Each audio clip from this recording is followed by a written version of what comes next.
Assalamualaikum warahmatullahi wabarakatuh. Bagaimana kabarnya? Semoga sehat-sehat semua. Amin ya robbal alamin. Nah, sekarang kita masuk di pertemuan kita di bagian B. Bagian B yaitu meringkas teks eksplanasi.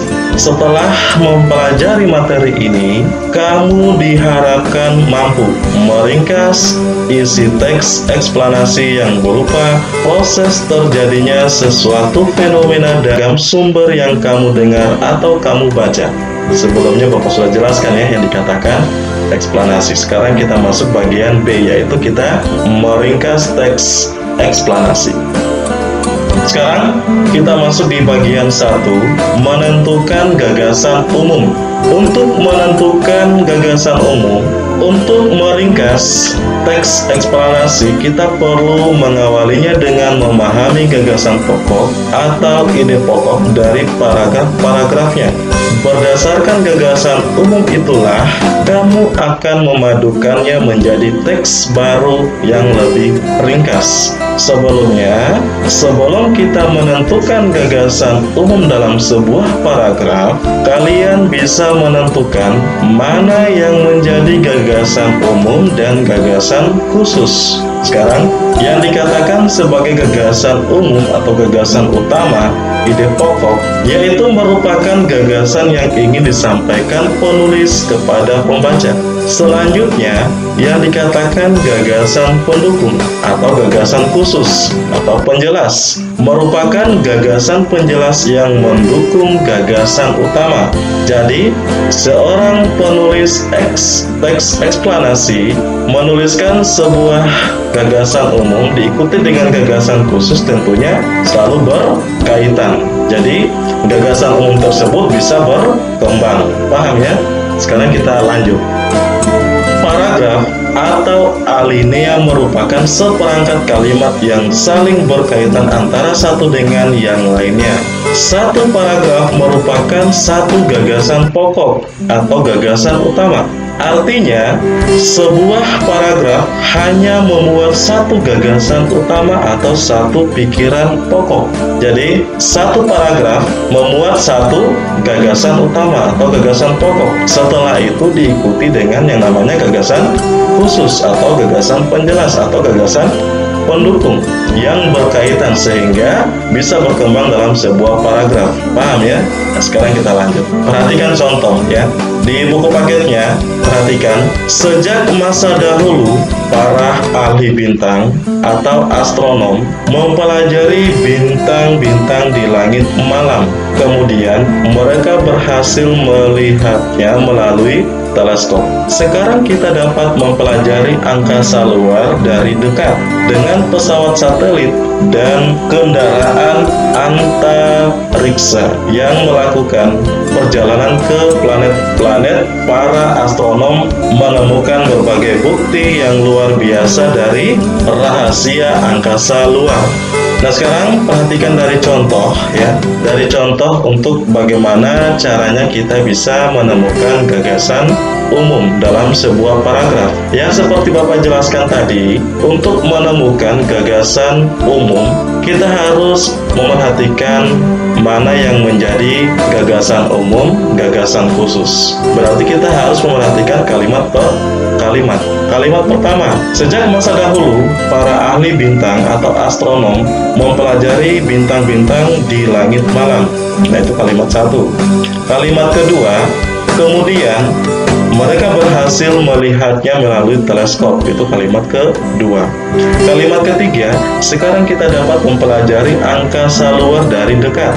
Itu kalimat keempat. Nah, sekarang kalimat berikutnya, dengan pesawat satelit dan kendaraan antariksa yang melakukan perjalanan ke planet-planet, para astronom menemukan berbagai bukti yang luar biasa dari rahasia angkasa luar. Dari beberapa kalimat, kita di situ sudah mengetahui mana yang dikatakan gagasan umum atau ide pokok, mana yang dikatakan gagasan khusus atau kalimat penjelas. Perhatikan di kalimat pertama yang digarisbawahi.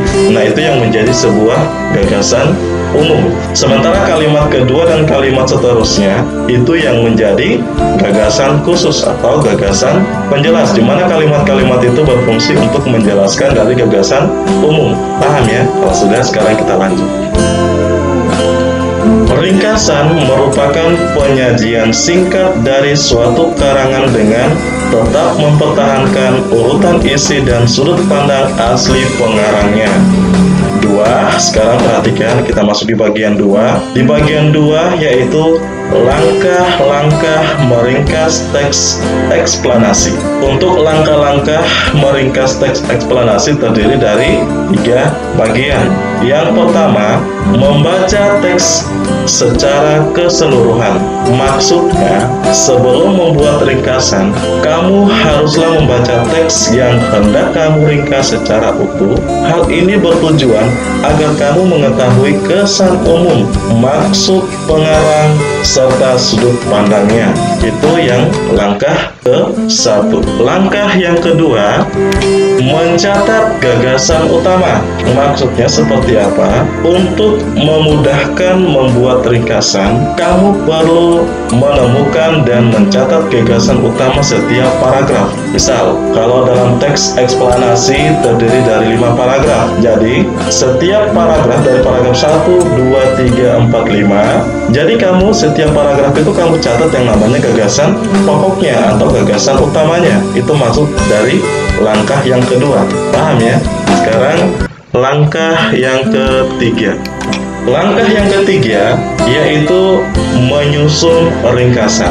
Maksudnya seperti apa yang dikatakan menyusun ringkasan ini? Yaitu menyusun teks berdasarkan gagasan utama yang kamu catat tadi. Misal, yang pertama tadi kita harus bisa untuk membedakan mana yang dikatakan setiap paragraf, mana yang menjadi sebuah gagasan umum. Terus langkah yang kedua, dari gagasan umum yang kita sudah tentukan tadi, kita catat. Nah, semisal ada 5 paragraf. Setiap paragraf dari 5 paragraf ini kita catat yang dikatakan sebagai gagasan umum atau gagasan pokok atau pokok pembahasan dalam sebuah paragraf. Nah, setelah itu, di langkah yang ketiga, dari yang kita catat tadi, kita uraikan dalam bentuk kalimat. Berarti kalimatnya memuat tentang semua gagasan umum. Nah, sehingga itu yang menjadi suatu ringkasan yang tepat dalam teks eksplanasi. Paham ya? Kalau sudah, kita lanjut tugas. Yang seperti Bapak katakan tadi, di akhir penjelasan, di situ Bapak berikan tugas ya. Nah, sekarang dibuka di buku paketnya tentang teks eksplanasi. Tugasnya ini yaitu ada 2 paragraf. Jadi tugasnya ini nanti kita akan meringkas. Nah, dengan cara-cara untuk meringkas teks eksplanasi tadi yang Bapak jelaskan di awal tadi. Tugasnya ada di buku paketnya. Di situ buka di kegiatan 5.4. Bagian A, 1. Perhatikan teks tentang terjadinya arus balik. Yang nomor 2, berdasarkan gagasan pokok yang telah kamu catat itu, susunlah ringkasannya, gunakan kata-kata sendiri. Perhatian pula kepaduan antar kalimatnya.